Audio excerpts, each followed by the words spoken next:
Anda kembali bersama kami di Breaking News Presiden Pilihan Rakyat. Saya langsung ke Mas Aji. Mas Aji, ini kan banyak sekali klaim. Kalau dari kubu 01 tadi Bu Irma sudah mengatakan ada kecurangan.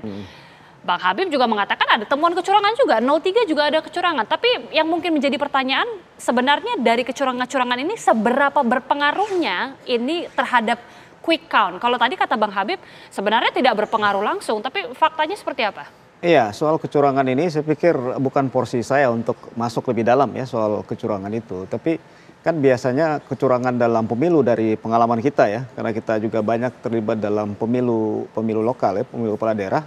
Kecurangan itu kan biasanya dituduhkan dari 3 kategori ya. Kategori pertama kecurangan teknis atau administratif ya. Tadi soal surat suara tercoblos, kemudian undangan undangan C6 nggak diterima ya. Nah, tapi kalau undangan C6 sekarang lebih gampang ya, kita sekarang bisa cek NIK kemudian bisa datang. Tapi memang di level bawah pemilih grassroots itu memang agak sulit untuk mengikuti itu ya. Nah, jadi itu yang sifatnya teknis. Ada juga mungkin kecurangan karena dugaan money politik atau kecurangan dari sisi keberpihakan dari aparat. Saya pikir ya memang ini dilema, walaupun memang pihak pemenang nggak punya kewajiban moral juga untuk menjelaskan itu, walaupun memang saya pikir legitimasi kan perlu ya, sehingga ya nanti proses hukum yang kemudian nanti bisa menjawab. Tapi kalau tadi ditanya soal apakah itu berpengaruh terhadap hasil quick count, ya memang betul yang dibilang oleh Bang Habib ya, bahwa quick count itu data yang kita kumpulkan dari 2000 TPS ya. Data itu memang kita syaratkan data dikirim ketika data itu sudah disetujui atau ditandatangani ya C1-nya oleh saksi maupun KPPS ya. Karena kita butuh juga verifikasi. Jadi memang lembaga quick count itu bukan berarti ketika mengirim data itu belum selesai dihitung, tapi data itu sudah selesai dihitung, disetujui oleh KPPS dan saksi, kemudian data itu dikirim. Itu pun kami verifikasi biasanya, kami minta misalnya di LSI Denija, kami minta foto C1-nya harus dikirim. Minimal foto C1 planonya dikirim ke kita, sehingga kita bisa verifikasi. Jadi secara umum data itu tidak berpengaruh ya, artinya tuduhan-tuduhan soal kecurangan kemudian itu tidak berpengaruh terhadap hasil ya hitung cepat yang kita lakukan, karena itu sudah disetujui di level TPS ya, dan kita kan quick count dari TPS langsung ke data pusat ditabulasi sehingga muncul datanya. Itulah yang kemudian membuat quick count cepat karena dari TPS langsung ke atas. Tapi ini kan sampel ya dari kita ya, jadi tidak semua TPS kita ambil, walaupun memang itu bisa mewakili. Oke, Bang Aceh, kalau dari Golkar sendiri yang tentunya sudah membersamai dengan Pak Prabowo dan juga Gibran Rakabuming Raka, seperti apa kemudian melihat fenomena sebenarnya ini sama-sama ada laporan dari semuanya ini, Bang? Iya, saya kira temuan potensi dalam konteks pemilu itu selalu ada ya. Hanya memang yang harus dipastikan adalah bagaimana mekanisme yang memungkinkan bagi semua pihak yang merasa dirugikan dalam proses demokrasi tersebut itu bisa diselesaikan secara sesuai dengan aturan yang berlaku. Dan menurut saya kita ini sudah 5 kali pemilu pasca reformasi, dan kita juga banyak menemukan kasus di mana proses tersebut diberikan ruang oleh aturan kelembagaan kita yang memungkinkan bagi proses tersebut bisa dilakukan dan diselesaikan. Nah, saya kerap kali menemukan satu ungkapan dari pihak-pihak yang selalu melontarkan misalnya ketidakpercayaan terhadap penyelenggara pemilu gara-gara mohon maaf ya prosesnya dinilai tidak fair gitu. Ya. Padahal kita tahu bahwa secara kelembagaan politik yang namanya KPU, Bawaslu, DKPP itu semua adalah lembaga-lembaga yang semua pihak terlibat di dalam proses penentuan komisionernya. KPU itu dibentuk oleh Komisi 2 DPR RI di mana semua partai terlibat di dalamnya.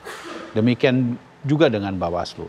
Nah, sekarang tinggal bagaimana kita bisa membuktikan itu semua ya, dan memberikan kepercayaan kepada mereka bahwa secara secara kelembagaan memang kita harus memiliki kepercayaan. Sehingga ketidakpuasan akan adanya potensi kecurangan dan sebagainya itu bisa diselesaikan di lembaga-lembaga tersebut gitu loh. Nah, karena begini ya, prinsipnya bagi kami ya, pemilu yang demokratis ini tentu taruhannya bagi bangsa kita sendiri. Ya, Indonesia ini merupakan negara. Pak Prabowo dalam pidatonya semalam beliau menyampaikan ini adalah pemilu terbesar.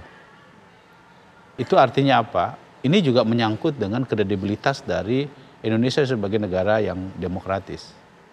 Karena itu penting sekali bagi kita gitu ya untuk meneguhkan ya kredibilitas dari demokrasi kita tersebut gitu. Saya cukup senang ketika misalnya sorotan dunia terhadap proses pemilu di Indonesia. Hari ini sudah ada 5 kepala negara ya yang sudah menyampaikan selamat kepada Pak Prabowo. Walaupun Pak Prabowo sendiri belum menyatakan secara resmi bahwa beliau terpilih. Karena beliau menghormati proses yang berlangsung di KPU. Tetapi mata dunia menyorot Indonesia. Setidaknya yang saya lihat Mas Habib ada dari Perdana Menteri Singapura, Australia, Costa Rica, Ceko. Itu kan menunjukkan bahwa memang dunia juga memantau bagaimana proses demokrasi di Indonesia. Dan saya lihat juga kemarin waktu proses pemilihan, itu ternyata ada beberapa observer dari lembaga-lembaga internasional dan termasuk dari parlemen-parlemen negara lain yang juga memantau proses pemilu yang ada di Indonesia. Tentu ini juga menyangkut dengan kredibilitas kita sebagai sebuah negara. Dan karena itu menurut saya bahwa ada potensi kecurangan, ya.